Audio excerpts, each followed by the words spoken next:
Hey folks, today I want to show you my pride and joy, my graded Pokemon card collection. We're already starting off strong with the PSA 10. This is literally the most viewer requested video out of anything on this channel, so we're doing it for the people. Now I've got just shy of 250 graded cards in an $80,000 Pokemon card collection. So we're going to focus on the best and most expensive stuff. We'll go from cheapest to most valuable, so stay tuned to see some really crazy cards. Things are for the most part in order, but expect to see some surprises thrown in there. This Dragonite from Evolving Skies in a PSA 10 is actually one I graded myself. I'm pretty happy with this card. And obviously today will be a mix of vintage and modern Pokemon slabs, but I have to say my favorite thing to collect is definitely good first edition holo vintage slabs. These cards are just timeless classics and they'll continue to slowly grow over time in my opinion. Now as a kid, obviously I couldn't really afford any vintage first edition cards. I never managed to pull any as a child in the 90s, so I'm living vicariously now. Actually, I think this Blossom here was my first edition holo PSA 10 anything. Not exactly my favorite Pokemon, but this Charizard is one of my favorite Pokemon in a PSA 8. Now at $350, this card actually is quite affordable. If you compare it to a PSA 9 base set Charizard, that's about $1,700, depending on price. It just kind of fluctuates over time, but again, Charizard is a timeless classic, so everybody loves it. Gengar, another one of my favorite Pokemon. This is actually the very first printing of Gengar on any Pokemon card.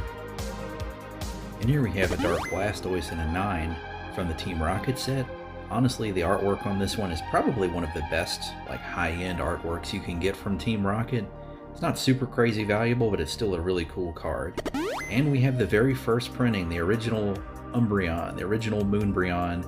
I would absolutely love to have one of these in first edition, but I'm perfectly happy to have the Unlimited. This is another cool Umbreon. Umbreon obviously being one of my favorite Pokemon, as you'll see later. Now, the Legendary Collection was a set that came out and kind of didn't really sell that well for Wizards of the Coast. But now the reverse holo cards are just crazy expensive. So, if you look at the price on a reverse holo Charizard, I think it's like $5,000 for a PSA 9. It's kind of ridiculous. Now we're getting into some Evolving Skies.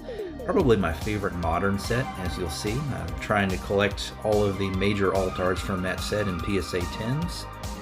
And you see I've done pretty good at getting most of them. Mostly cards I graded myself. The Glaceon was one I didn't grade myself. The one I sent for grading actually got a PSA 6, I think, which was awful. The prices shown here in the bottom left are from the Collector app. Definitely check it out. It's a free app, and it's definitely the best Pokemon card collection tracking app, in my opinion. I actually have a pretty good video on it if you want to check that out too. Now this Intake Gold Star was a card I was super happy to get. It's actually the first Gold Star I've ever gotten. The slab has got a little scratch on the front of it, but the card's in pretty good condition. And here we have a PSA 10 Gyarados, probably my favorite artwork on all of the base set cards. Really cool art, and actually really easy to get. It actually came in a theme deck back in the 90s, which I think I have 2 of these raw. Again, stick around to the end. There's something worth the wait at the end. But I also want to take a moment to thank the sponsor of today's video, Boxed.gg. Boxed is where you can open digital mystery boxes and get real cards. Now, most of the cards you see in this video are from Boxed, and if you used Boxed responsibly and intelligently, you can do pretty well on there versus buying packs. Packs are just way overpriced right now with all the scalpers out there. Check out this video if you want more info on Boxed. But before you give me a hard time in the comments about being a Boxed chill, know that I tested Boxed out with a ton of my own money before ever deciding to work with them. Heck, I actually built this whole channel originally on my own dime just to test it out and see if it's legit. Man, I'd really love to crack these Dark Charizards, the first edition ones, both of them, and send them to PSA, but last time I did that I actually got burned pretty bad. I think I had a 9 drop down to a 7. I'll also note quite a few of the PSA 10 modern cards you see in here were actually cards I pulled on box raw, and I sent them into PSA myself to have them graded. Now that Rocket's Mewtwo is one of my favorite cards and one of my most valuable cards, but this card actually came from Boxed, for example. This Leafeon. Well, I pulled it raw and then graded it. Now this next card is really cool, but it's kind of a disappointment. It's a 9.5 Ho-Oh First Edition. This is worth about $1,100, but if you look at the slab, it's got a huge crack in it. I think that's on Fanatics. But now let's talk about that big surprise. I'm going to be doing a 50,000 gem box.gg giveaway. That's right, one of you lucky viewers will be walking away with about $500 of gems to open box.gg boxes for free. But as my absolute pride and joy of my collection shows up in the background, pay attention to this next part, as I have had problems with people cheating and trying to get extra entries and giveaways. There are two things you need to do to enter.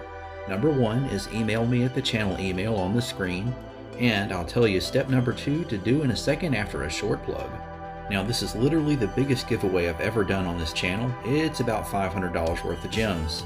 If you want to support future giveaways like this, use code DRANCARDS on box.gg. It won't cost you anything extra. In fact, it gets you 5% bonus gems on your purchases. But note, you don't have to use my affiliate code to enter the giveaway. The giveaway is absolutely no purchase necessary, and absolutely anyone who can enter who meets the rule requirements and legal mumbo jumbo in the description. So now for step number two that you need to do to enter this giveaway. When you email me in step number one, give me your boxed username in the email somewhere. That's it, easy. I'll draw based off of the boxed usernames I receive via email on August 18th, 2025. Yes, we're doing usernames because people have tried cheating in the past with multiple email accounts. Smash that like button if you want to see more monster giveaways in the future, and make sure you're subscribed so you don't miss them. Thanks so much for watching, folks.